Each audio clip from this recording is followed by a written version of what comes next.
A shop full of power tools may be the dream of all woodworkers, but the smaller your workspace, the fewer tools you can actually put in it. And those tools really need to pull their own weight. Now in my garage shop, my drill press is one of those tools that can serve multiple purposes. And what I've done for it is made an edge sander attachment that's powered by the drill press. And I want to show you a few of the highlights here. Now the drill chuck goes onto a shaft on some shop-made pulleys.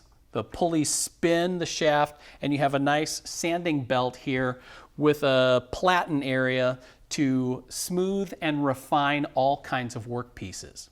Over on this end, the table wraps around so that you can use the end of it kind of like a large diameter spindle sander to refine inside curves. The table itself is adjustable up and down so you can make the most of the full width of the sanding belt.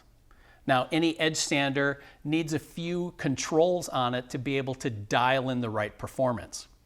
The knob here on the top controls the tension on the belt. There's a wedge on the inside of the sander that helps drive it apart so that you have a nice solid sanding surface. Back here on the end is your tracking knob to control the position of the sanding belt on those rollers and to keep it from either creeping up or sliding down.